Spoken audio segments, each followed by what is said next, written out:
우리의 인생 가운데 생겨나는 영적인 싸움, 그리고 그 싸움에서 이기는 전략과 전술에 대해서 함께 나누고 있습니다.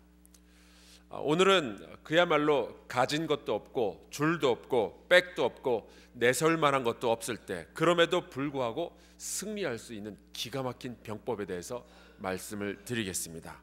공격을 할 수도 없고 수비할 능력도 없을 때 이 병법이 최고입니다. 이기는 편에 서면 됩니다. 제가 결혼을 한 지 벌써 20년이 되었습니다. 그동안 저의 장인 장모님과 함께 대화하고 식사하고 그러면서 많이 배웠죠. 그런데 가끔 이게 같이 있다 보면은 사위로서 곤란한 일들이 생기곤 합니다. 장인어른과 장모님의 의견이 갈라지고 제가 누군가의 편을 들어야 되는 거예요.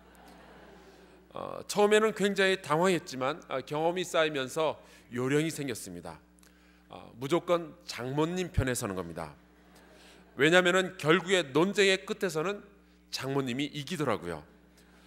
간혹 가다가 일단은 장인어른께서 이기시는 것 같지만 결국 끝은 장모님의 승리입니다.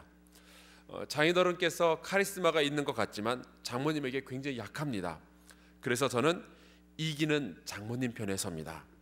그때가 아니면 제가 언제 장인어른을 이겨보겠어요. 우리가 함께 읽은 본문 말씀의 주인공 라합은 그 직업이 기생이라 했습니다. 히브리어로 자나라고 부르는데 우리가 생각하는 논개나 황진이 같은 이른바 좀 배우고 품이 있는 그런 기생이 아니라 몸을 팔아서 돈을 버는 이른바 막 사는 여성을 의미합니다. 예나 지금이나 몸을 팔아 돈을 버는 여성의 사회적인 지위는 굉장히 낮습니다. 그녀가 기생이었다라는 말은 그녀는 사회적으로, 윤리적으로, 재정적으로 패배자였다라는 이야기입니다. 저 유명한 길가메시의 서사시에는 그 엔키두라는 그 남자 주인공이 죽기 일보 직전에 자기랑 사귀던 그 한 창녀를 저주하며 이런 말을 합니다. 오라 창녀여, 내가 너의 지위를 정해주노라. 그 지위는 영원히 무너지지 않을 것이니 그대의 연인들은 그대의 매력에 만족했을 때 그대를 버리리라. 그대가 사랑했던 이들은 그대를 혐오할 것이고 길거리의 어두운 모퉁이가 그대의 집이 될 것이며 성벽의 그늘이 그대의 일터가 될 것이다. 라합이란 여자가 돈이 있든 없든 집의 평수가 얼마나 되었든 상관없이 사람들은 그녀를 천박하다 여길 것이고 손가락질할 것이고 만약에 그녀가 가정을 가지고 자식을 가진다면은 그 자식들 역시 평생 손가락질을 받으면서 살게 될 것입니다. 그녀가 어떠한 식으로 살든 상관없이 라합은 패배자의 인생을 살아야 되는 거예요. 가진 것도 없고 백도 없는 사람이 바로 이 기생입니다. 그런데 어느 날 이 라합의 인생을 완전히 바꾸는 사건이 하나 일어납니다. 이제 40년의 광야 생활을 마치고 가나안 정복을 위해서 준비하던 여호수아가 2명의 스파이를 여리고 성으로 잠입시키는 데 성공했고 이 스파이들이 라합의 집에서 머무르게 됩니다. 그런데 이 스파이의 소식이 그 여리고 성의 그 안기부로 들어가게 되었고 거기에서 요원들을 보내서 이 스파이를 잡으려고 합니다.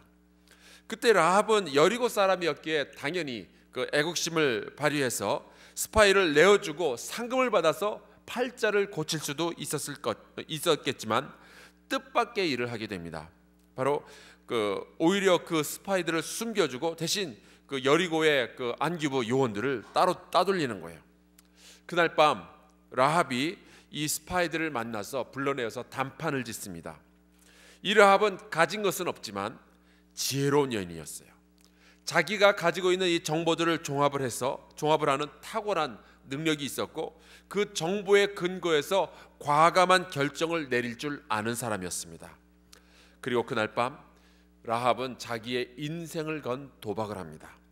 그것은 이기는 편에 베팅을 하겠다는 거예요. 라합이 이스라엘에 대해서 가진 정보는 9절에 잘 나와 있는데요. 여호와께서 이 땅을 너희에게 주신 줄을 내가 아노라. 라합은 하나님께서 홍해를 가르셨다는 소식도 들었고요, 아모리 사람들을 전멸시킨 일에 대해서도 소식을 들었습니다. 그리고 라합은 스스로에 대해서도, 자기 민족에 대해서도 너무 잘 알고 있었어요. 우리가 너희를 심히 두려워하고 이 땅 주민들이 다 너희 앞에서 간담이 녹나니, 손자병법에 나온 말이죠. 지피지기 백전불태. 적을 알고 나를 알면 100번 싸워 위태함이 없다. 이 모든 정보들을 종합해 보건대 결론은 하나였습니다. 어차피 여리고성은 하나님께서 이스라엘에게 넘겨주셨으니 내가 시간이 있을 지금 이때에 이기는 편에 서자 하는 거예요. 따지고 보면은 이 스파이들이 무슨 큰 공을 세운 게 없습니다. 스파이들이 돌아갔기 때문에 뭐 작전이 달라진 것도 하나도 없고요. 스파이들이 그 여리고성 안에 있는 누구를 매수해서 성문을 열게 한 것도 아니고요. 그리고 이 여리고성에 무슨 폭탄을 설치한 것도 아닙니다. 여리고성이 무너진 것은 스파이가 무슨 작전이나 공을 세운 것이 아니라 하나님의 능력 덕이었어요. 그러니까 이 스파이들은 이 여리고성의 경찰들에게 잡혔어도 어차피 여리고는 무너지게 되어 있었습니다. 상황이 이러니 라합의 배팅이 얼마나 지혜로운가 하는 거죠. 그날 라합의 집 문을 두 종류의 사람들이 두들겼어요. 하나는 이스라엘 왕 하나님의 사람 여호수아가 보낸 두 스파이가 문을 두들겼고, 또 하나는 여리고 왕이 보낸 그 군사들이 문을 두들겼습니다. 라합은 여호수아가 보낸 사람들은 받아들였고 여리고 왕이 보낸 사람들은 돌려보냈어요. 우리도 이 두 나라 사이에서 항상 살아가게 됩니다. 하나님의 나라와 하나님의 사람들, 그리고 이 세상의 권세, 그리고 이 세상의 사람들, 두 나라에서 보냄을 받은 사람들이 쉴 새 없이 우리의 인생에, 우리의 마음의 문을 두들깁니다. 때로는 우리가 둘 다 받아들여서 함께 먹고 함께 마시고 함께 놀아도 별 문제가 없습니다. 예를 들어서 믿음이 없는 친구와 믿음이 있는 친구가 함께 모여서 커피를 마시자고 합니다. 그러면 우리는 별 신앙의 고민 없이 같이 가서 커피 마시고 떠들고 그리고 더 기분이 좋으면 같이 저기 현대백화점 가서 같이 쇼핑하고 아무런 문제 없습니다. 여자분들 그 믿음 없는 친구가 우리 함께 화장실 가자, 그래서 같이 갈 수 있는 거 아니에요? 남자들은 그런 일은 없습니다만 여성분들은 왜 화장실을 같이 가는지 전 아직도 이해를 못하겠어요. 그런데 때로는 우리는 둘 중에 하나는 받아들일 수 없을 때가 있어요. 주일날 세상 친구에게서 전화가 옵니다. 등산 가자, 쇼핑 가자. 여러분, 하나님 나라와 세상 둘 중에서는 반드시 하나님 나라를 선택하셔야 됩니다. 저녁에 회사에서 회식을 하는데 우리 같이 술 먹자라고 연락이 옵니다. 회사를 마치고 2차를 술집에서 회식 마치고 2차를 술집에서 하자 그럽니다. 여러분, 하나님의 나라 아니면 세상 둘 중에 하나만 선택을 해야 됩니다. 회사 동료가 전화합니다. 우리 세금 액수를 속이자.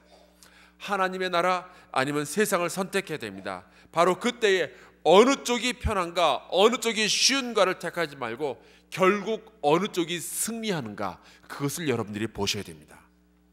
라합은 하나님을 선택했습니다.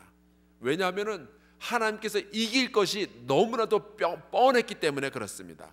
이것이 그녀의 믿음이었고 라합은 그 믿음을 자기의 행동으로 옮겼습니다. 야고보서 2장 25, 26절에 이런 말씀이 있어요. 또 이와 같이 기생 라합이 사자들을 접대하여 다른 길로 나가게 할 때에 행함으로 의롭다 하심을 받은 것이 아니냐. 영혼 없는 몸이 죽은 것 같이 행함이 없는 믿음은 죽은 것이니라. 결국 이 라합의 믿음과 행동은 그녀만 구원한 것이 아니라 그녀를 포함한 그녀의 가족 전부를 구원했어요. 한 사람의 믿음과 그 믿음에 바탕한 행동이 다른 사람을 구원하는 결과를 가져온 거예요. 빌립보의 감옥에서 한 명의 간수가 믿었더니 그의 가족 전부가 구원을 받았고요. 결국 전 유럽이 구원을 받는 그러한 결과를 낳았습니다. 이탈리아의 백부장 고넬료가 믿었더니 로마에 베드로와 바울이 가기 전에 벌써 복음이 들어가고 말았습니다. 그것이 믿음이고 그것이 믿음의 행동이에요. 여러분 혹시 가진 것도 없고 줄도 없고 백도 없고 외롭고 힘이 들고 계시나요? 내가 지금 인생의 패배자가 아닌가 두려우신가요? 인생 역전의 기회가 있습니다. 이기는 쪽에 서시면 됩니다.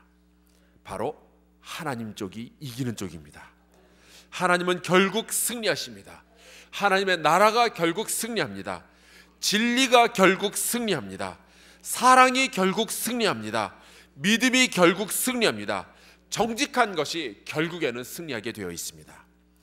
이기는 쪽에 투자하시고 이기는 쪽에 서시기를 주의 이름으로 축원합니다. 혹시라도 여러분의 가정 가운데 믿는 사람이 여러분 혼자밖에 없습니까? 남편도 믿지 않고 시댁도 믿지 않고 오직 여러분만 신앙생활을 하느라 너무 힘이 드시나요? 절대로 낭망하지 말고 실망하지 말고 굴복하지 말고 인내하며 결국 이겨야 할 편에 서시기를 주의 이름으로 축원합니다. 여러분으로 인해서 여러분의 가족이 구원을 받게 될 거예요. 라합으로 인해서 라합의 가족이 구원받았던 것처럼 어떠한 일이 닥쳐와도 하나님의 편에 늘 서시기를 주의 이름으로 축원합니다.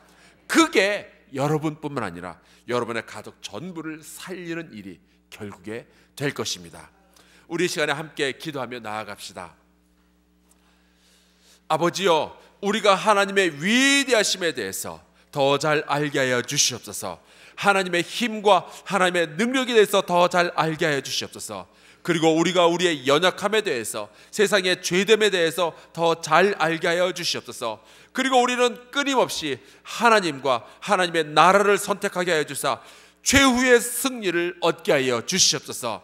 우리 이 시간에 함께 주여 크게 외치고 통성으로 기도하며 주 앞에 나아갑시다. 주여! 아버지!